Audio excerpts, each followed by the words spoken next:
नमस्कार, मैं doctor Ravi Godse Pennsylvania से आपके साथ बात कर रहा हूँ उस सवाल पर जो शायद काफ़ी लोगों के मन में है लेकिन पूछने से कतरा रहे हैं। मुझे वैक्सीन कब मिलेगी? ये ऑक्सफोर्ड, एस्ट्राजेनेका, मॉडर्ना, चाइना, रूस, जापान सब बड़ी बातें छोड़ दो भैया। मुझे कौन से दिन कितने बजे टीका लगेगा वो पहले बोल दो। मैं आपका दोस्त ज़रूर हूँ लेकिन बड़ा डॉक्टर हूँ तो सीधा जवाब नहीं दूँगा, घुमा-फिरा के बोलूँगा। आपको शायद ये वीडियो अंत तक देखने पर मजबूर करूँगा। चलो छोड़ो, बोल देता हूँ। मेरे ख़्याल से 15 अक्टूबर तक इंडिया में काफ़ी सारे खुराक आने की संभावना अब अच्छी लग रही है। क्या लोगों का ये सोचना जायज़ है कि हमें वैक्सीन कब मिलेगी? हाँ, बिल्कुल जायज़ है। एमर्सन जैसे विद्वान ने कहा था कि सारे सुझे-बुझे लोग स्वार्थी होते हैं। स्वार्थ एक ऐसा अवगुण है जो हम अपने दुश्मनों में भी पसंद नहीं करते। लेकिन यहाँ बात अलग है। अगर आप 100 लोग हो और उनमें से सिर्फ 40 लोगों को ये खुराक मिल गया और ये खुराक, ये वैक्सीन अगर सिर्फ 70% प्रभावी है तो 100 में से सिर्फ 28 लोग बच गए। लेकिन कोरोना का एक मरीज 2 या 3 लोगों को संक्रमित करता है। तो अगर 28 लोगों ने 100 में से ये कोरोना की कड़ी तोड़ना, ये श्रृंखला तोड़ना चालू किया, इसे पूरे देश में 100 लोगों 100 लोगों के ग्रुप में अगर 28 लोग ये श्रृंखला तोड़ने लगे, तो इसमें सबका फ़ायदा है। और ये सोचना, मैं तो सोच भी नहीं सकता, आप ये कैसे सोच रहे हो कि आम आदमी को, साधारण आदमी को ये वैक्सीन कब मिलेगी? आप अपने आप को आम या साधारण क्यों कह रहे हो? ये सब शास्त्रज्ञ, ये विशेषज्ञ, काफ़ी देशों के या काफ़ी प्रदेशों के प्रशासक, क्या ये असाधारण लोग हैं? मैं तो इन्हें आम भी नहीं समझता। लेकिन छोड़ दो, ये वक्त ऐसा नहीं है कि एक दूसरे को कोस ले। सब साथ में, हम सब लोग बेशकीमत है, अमूल्य है, असाधारण है। और एक दूसरी मानो जाति व्यवस्था हो गई है कि कार्यबल में, कि ये आवश्यक है, ये अत्यावश्यक है। ये क्या बात है? मेरी समझ के बाहर है। मैं हैरान हूँ कि मेरे काफ़ी दोस्त शल्य विशारद है हृदय के, वो अत्यावश्यक है। लेकिन उनके ब्लेड्स साफ करने वाला आदमी, वो भी आवश्यक है। आदमी या औरत जो भी है, वो जहाँ से आते हैं, उनको बस में लाने वाला ड्राइवर, वो भी आवश्यक है। कोई भी कामगार, कोई भी वर्कर जो अपना काम मेहनत से, लगन से और सच्चाई से करता है, वो बेशकीमत है, वो आवश्यक है। हम सब लोग इसमें साथ हैं, तो हम लोग ये कैसा कह सकते हैं कि ये आवश्यक नहीं है? अगर आपके पास कोई सिंगर हो, रफ़ी साहब हो, वो कह रहे हैं, "ओ दुनिया के रखवाले", क्या वो आवश्यक नहीं है? अगर आपने 1 करोड़ की बीएमडब्ल्यू ले ली, लेकिन ₹50 के वाइपर नहीं है, तो पहली बार जब कार पे कीचड़ उछलेगा, तब वो गाड़ी कहाँ खड्डे में जाके गिरेगी?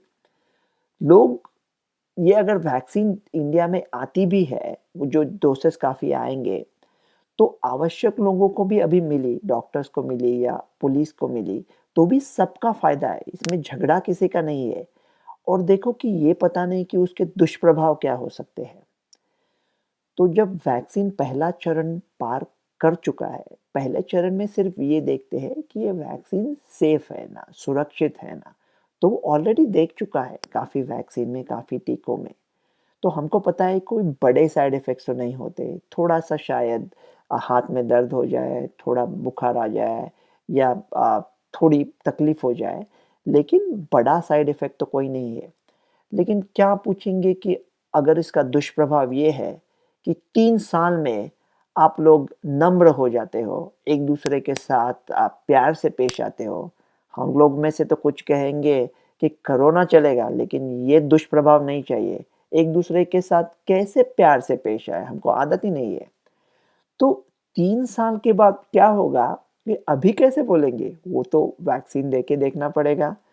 तो एक चाइनीज़ प्रीमियर को पूछा था कि फ्रेंच राज्य क्रांति के बारे में आपका क्या ख़्याल है? वो बोले, "अभी कैसे बताऊँगा? 200 साल बाद पूछ लो।" तो ये जो एस्ट्राज़ेनेका के जो डोसेस है, वो मैंने सुना है कि यूरोप के लिए हम लोग उत्पादन कर रहे हैं। हम लोग कानून और संविधान को मानते हैं, अपने ज़बान के पक्के हैं और दोस्तों का साथ कभी नहीं छोड़ते। यूरोप ने अगर किया है उनके लिए उत्पादन तो उनको भी देंगे, लेकिन हम लोग जुगाड़ भी करते हैं।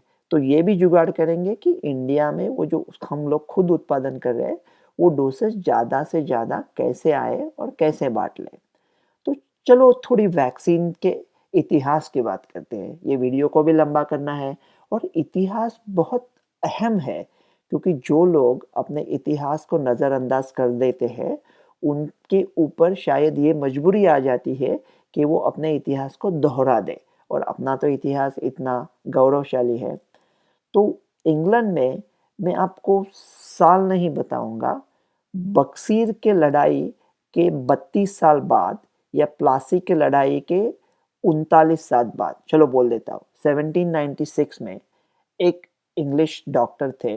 बेचारे दोपहर का खाना खा के सो रहे थे, शाम की राह देख रहे थे, एडवर्ड जेनर।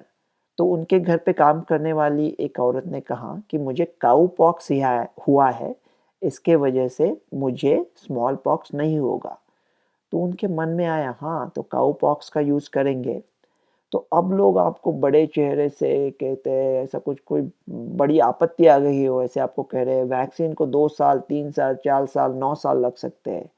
1796 में तो जर्म थियरी भी डिसीज भी नहीं थी, लोगों को इन्फेक्शन कैसे होते थे ये भी पता होने के 90 साल थे।